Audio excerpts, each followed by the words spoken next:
Hi everyone, it's Pete here. I thought I'd do a little review of this, which is the Gartpot 4000 mAh 2S LiPo battery. And the reason I bought this is because it's shaped like a traditional type of NIMH pack like this. And the advantage is that you can fit this in various old Tamiyas that were designed for these type of batteries. Because if you take a look at what I'd call a standard sort of LiPo battery for RC cars as a hard case one, you've got a big problem with the battery compartment there on an old Tamiya, this TL01, because that won't go in there, and you wouldn't really want to start cutting away the chassis because you know, you take away the strength and everything, whereas this here will go in there nicely like that. Okay, let's just check we can get the end cap on okay. That goes on like that. So yeah, that works fine. Okay, I've noticed that the dimensions on Amazon are wrong for this, so just to double check, the length of this is 132, not including the little rubber grommet, it's about 1 millimetre. The width is about 44, 45. And the depth is something like 22.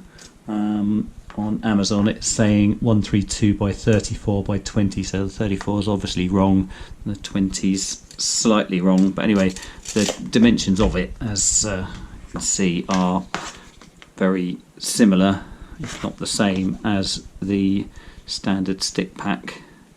Okay, I'll just show you this as an alternative. This is a Florian 4000 mAh soft case LiPo. This is one I've borrowed off my friend Rick, who's been using it as Mad Bull, because he's got the same issue of the oval battery holder, and it does fit. It's very slightly longer than that Gartpot hard case one, so you may have trouble getting the end cap on depending on your car.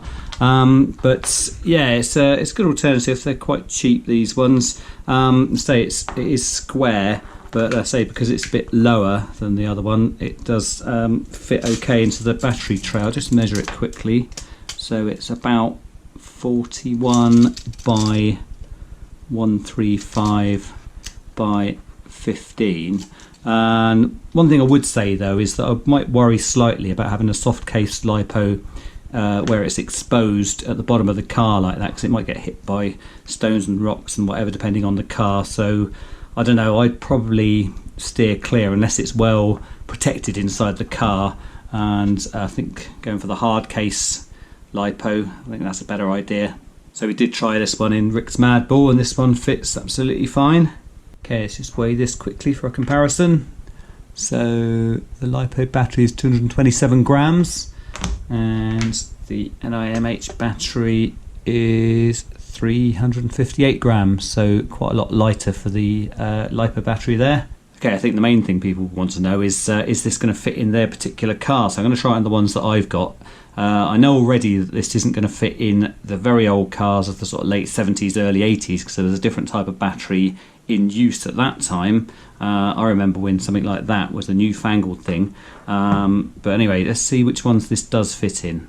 It's worth saying that if you're buying things online, it's worth checking the sizes very carefully, because there are batteries that look like this with a sort of rounded shape, and they're very slightly longer. I think there's some that are about 139 long. I had one before, and annoyingly it was just slightly too long for most things. Okay, to show you this, which is a modern Tamiya DTO3 chassis. Now this will fit the modern LiPo square battery, no problem at all, like that. Let's just check that the oval shaped one will also go in there.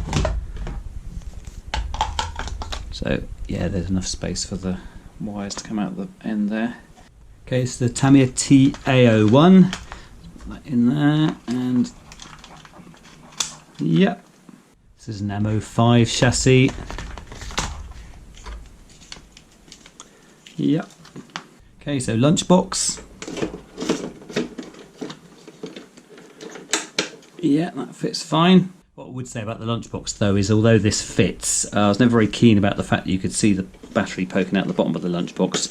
And what I actually use is one of these, which is a Eternity Shorty pack, and you need to make a bit of a adjustment inside the battery tray there, which I have gone over in my Lunchbox Build and Mods Part 2, so you can fit that in, but you can see that that fits in, and once you've tucked all the wires away, it's far more discreet.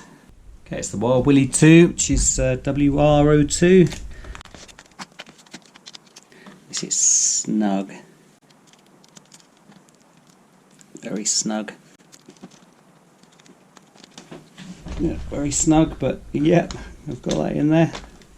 Okay, so FAV. So this one hasn't currently got an ESC in it, but let's just have a little look at how the battery might fit. Might be a bit more of an issue here because just about. So I think you would probably have to cut more of a hole in there and get your wire through and poke that up. But I think it's feasible. Just about. I think the re-release version of this had the wire coming out the side there, so that wouldn't be such a problem.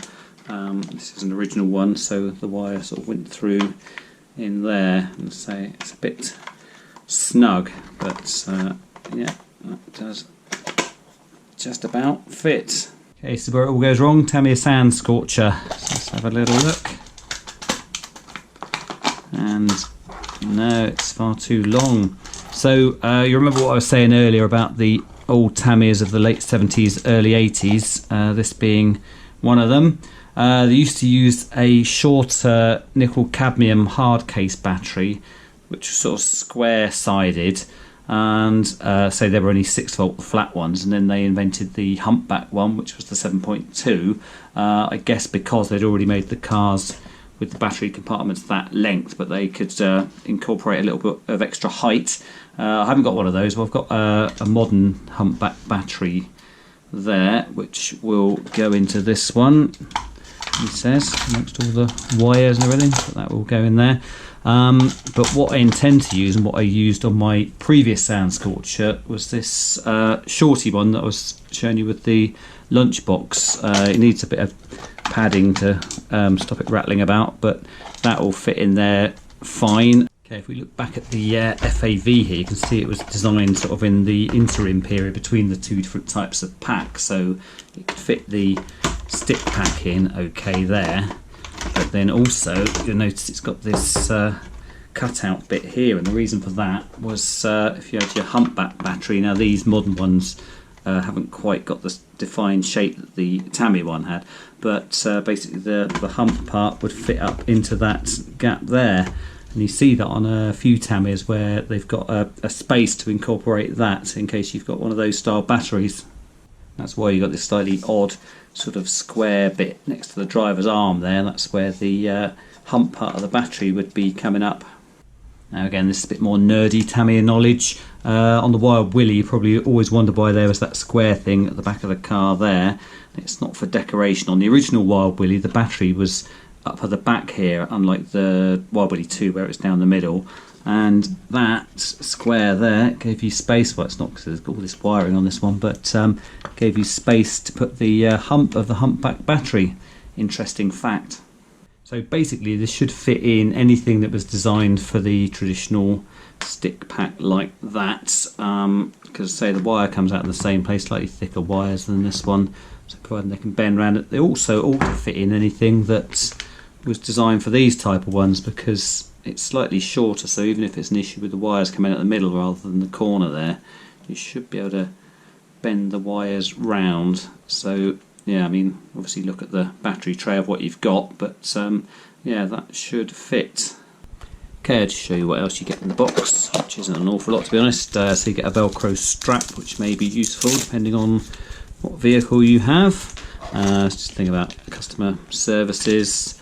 And there's the safety instructions and charging instructions, and do read this. If you're new to LiPo batteries, do look into it and find out everything you can, because if they do catch fire, it is a bit of a disaster, as I found to my cost. I now charge mine in the garage in a LiPo safe box, So yeah, do take it seriously, all the safety warnings on these.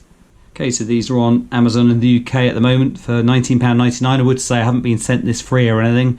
I bought this with my own money because I needed a battery that shape. Okay, so I did test the battery out in my trusty Lunchbox here. Now this has got a 3,500 kV brushless set in it, and I got a run time of about 42 minutes, which is pretty good. It's about what I'd expect for this MAH.